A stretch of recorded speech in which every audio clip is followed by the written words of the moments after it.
This is a really quick video to talk to you about some of the things that you can do in order to prepare your university application. So we're going to do a full session on how to write a personal statement at another time. But a thing to bear in mind with personal statements and with any university application is you need to have a background knowledge and a background interest that you can demonstrate in your personal statement. So really that often means giving some sort of real insight into your subject, or giving a sense of the areas in which you are interested.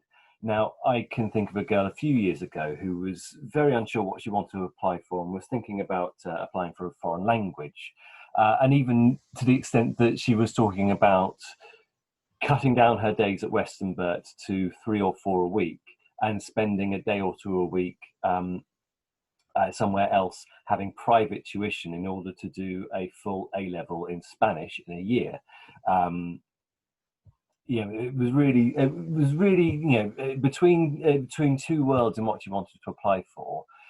And she and I and her parents and Mrs. Dangerfield had a meeting, and that's a thing that we do, by the way. If you're ever really confused, let's all sit down in the room together and thrash out what's going to be best for you.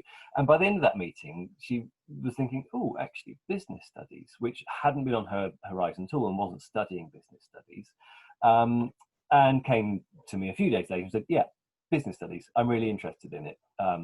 Don't know why I haven't thought of it before, but definitely business studies. Now, this was in October. Now, we say you need to have your first draft, your personal statement done over the summer holidays. Really, we want to start sending applications off by November. We're really sort of, October's really quite late to be deciding, I'm going to do this subject. It happens. She put together an excellent personal statement. She did a really, really good job. And she did that in about 2 weeks, when many people take about 2 or 3 months to put together their personal statement. How did she do that? Well, it was just before half term. I said, right, you're interested in business studies. Let's Google TED Talks and business studies. And Googled it, and there was a great big grid of TED Talks to do with business, each of which, of course, are 20 minutes long, each of which, of course, have real expert input. So she went away that weekend and she watched more or less all of them, which took a few hours, but actually it's only a few hours. And she did it with a pen and paper in her hands, and she made some notes on the things she found interesting. Danny Dorking, I believe is called Danny Dorking, is a sort of a famous economist, popular economist. She was interested in that, so read his book. He's quite left-wing and is quite into the sort of the redistribution of wealth and sort of higher tax on the rich and reducing wealth inequality. Her position was a more right-wing position. She felt that rich people should pay less tax. So she's engaging with that. She's interested in thinking, no, I'm reading this book, but I think he's wrong. What can I read that's going to disagree and be more my way of thinking? Found something like that, and put together a really excellent personal statement.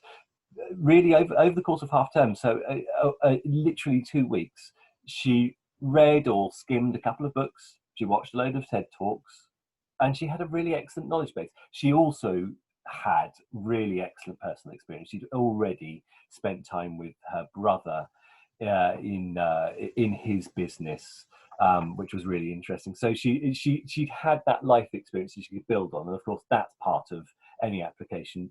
Usually you will be applying to something that you've found interesting in some way or other for several years. Now, you've got the summer holidays to develop your interest and to develop your knowledge base. You don't need to be an expert in your subject before you apply to a degree in it. Of course you don't, but you do need to show some sort of interest in it. So I've put together this document to give you some advice, and I just want to very quickly talk you through this, and I'll leave you to read this on your own. But I make this point. Passion. We often say, oh no, you've got to be passionate about your subject. And passion is problematic because it's subjective. Some people just aren't very passionate, and some people are very passionate. Some people are just very emotional. And you're not a better or worse person if you're more or less emotional than other people. I'm someone, those of you who know me will know that I feel my feelings pretty strongly. That doesn't make me a superior being, and it doesn't make me an inferior being. It just makes me an emotional creature. So I make this point about passion and interest. You can develop interest. Being interested in something is an active process, not a passive one. Um, think about something that you've come across that's new and exciting. It could be a new friendship. Something that's new and exciting is very, very interesting, and you're really into it for a bit. And then you might remain interested in it, but it's never going to be as fascinating as it was when it was new. And that's kind of how interest and passion works. There's a really excellent podcast which I will add a link to by people the Freakonomics guys. I'll put the link in. They talk about resilience and grit, and they make the point that to be resilient, to have grit, actually it's about finding things you're interested in. But finding things you're interested in is also a matter of maintaining that interest and putting work in. And think about people who have hobbies and are good at them. Well, they've worked pretty hard at those hobbies. They've put a lot of hours into them. So being interested in something, there will be things that you're naturally interested in. There will be things that you're naturally detest, and probably steer towards things you're naturally interested in. But things that you're naturally interested in then require work to maintain your interest. It is about perseverance. It's about work. It's not just about your innate passion. So how do you develop that innate passion? How do you develop that in a way that's going to make you appealing? And I would also make the point that if the things that I'm about to ask you to do bore you to tears, it might be that the subject you're thinking about isn't quite the right subject for you, and you might want to think about a different subject. Or it might just be that you're not quite interested in those things yet, and that's normal as well. I'm 35. I'm older and boringer and nerdier than you are. So the things I'm about to talk about, I am more the target audience for you than you are.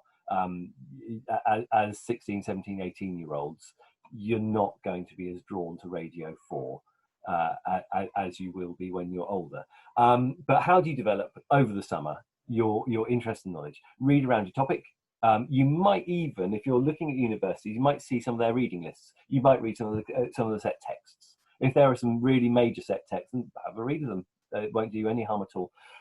Engage with TED Talks and do further research off the back of them. So, Google the person who's done the TED Talk. If they've done a book and you really like the TED Talk, buy it, read it, or skim it. Read chapters of books as well. You don't have to read the whole book. If it's a non-fiction book, non-fiction books can be very long. You might just want to read a few chapters, and that is okay. That is better than not reading anything at all.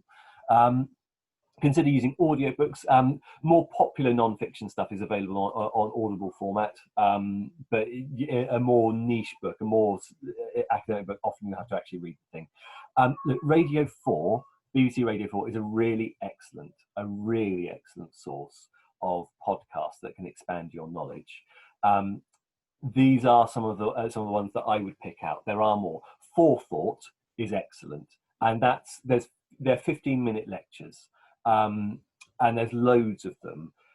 Have a look through the list, a list of these Forethought lectures, because they are really, really excellent. And like a TED Talk, they're only 15 minutes long.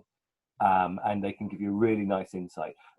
A Forethought lecture for me completely changed the way I view charity. It was a person who'd been working in charities and working especially with Africa for many years, and he made the point that the trouble with a lot of charity is it throws money at people but doesn't enable them to find their own sources of money. And you can see that in various charitable models over the year. The way Oxfam did things in the 1980s, for example, is they dug wells. And the wells went down, found what was called a fossilized aquifer. So it was a limited supply of water that had been there for thousands of years. The villagers then had lovely water, didn't have to bother walking 5 miles away to their water source anymore, could grow way more crops. And then what happened is the water dried out. they'd expanded their population, they'd changed their infrastructure, and then the water source that was 5 miles away was no longer suitable for the lifestyle they led, and you've now got more people than the available water can support, and it's crazy, and it's really problematic. And Oxfam don't do things like that anymore. But this particular lecture, 15 minutes long, really changed how I saw charities. And the message is not don't give to charity, but it's just give to charity which builds local resilience rather than just give things to people. The Wreath lectures, Mr. Ahmed, I know, talks about the Wreath lectures as well. There's nearly a century of them. They're 4 hours. It's 4 lectures. It's 4 one-hour lectures each year by a particular person. I really recommend you see if one of those is relevant to you. There's ones on art, politics, law, media, teaching, all sorts of things.